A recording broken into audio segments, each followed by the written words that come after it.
Hello, and welcome to the second episode of 2013. Is it really that time already? How the time flies. I got a lot of response to last week's episode.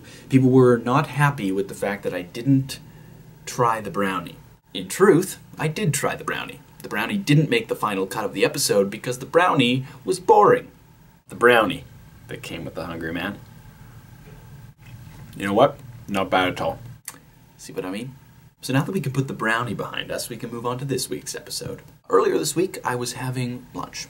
And over lunch, I overheard a couple of young, uneducated hooligans talking about dubstep. They were saying some really mean and hurtful things about dubstep. For instance, they said, it sounds like robots having sex. Wow, that's original.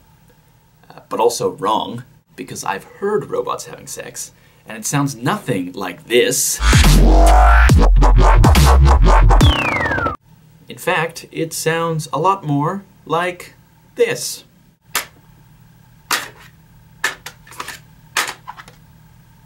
Another thing that I heard these hooligans say was that it's not music. Whew, I mean, that cuts deep.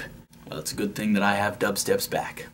So buckle up, kids, because you're about to get a dubstep education from Liam.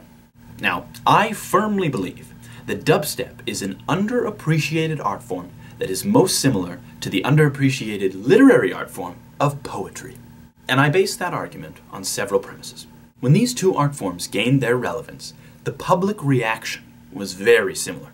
In fact, when William Shakespeare got up in front of an audience and first recited this, "Shall I compare thee to a summer's day? Thou art more lovely and more temperate.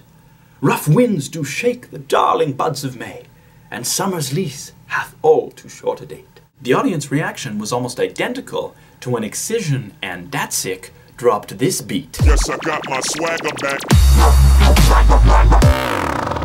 Yeah.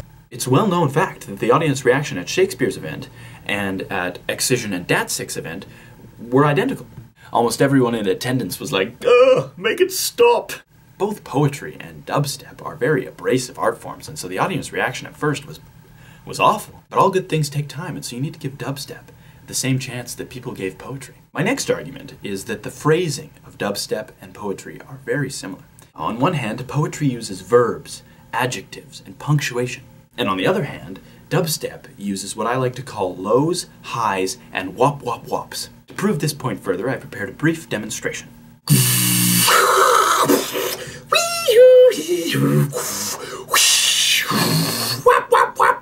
Like I said, we've got the verbs, which are like the highs in dubstep. We've got the lows, which are like the adjectives of dubstep. Boom, boom. And then we've got the wap wap wap that punctuates the dubstep phrase. Wap wap wap. Which means an ellipsis would sound something like this.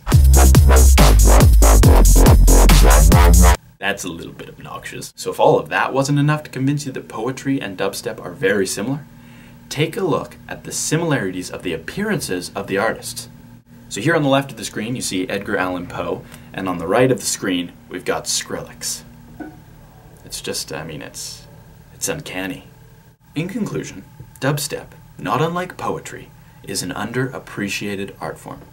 But once you get to that point with dubstep, just like I have, your world will shine brighter with the light of the sun. It's something beautiful when you achieve an inner dubstep peace. So get out there this week. Listen to some dubstep. All the information to subscribe is below, and I hope you have a wonderful week. Oh my God!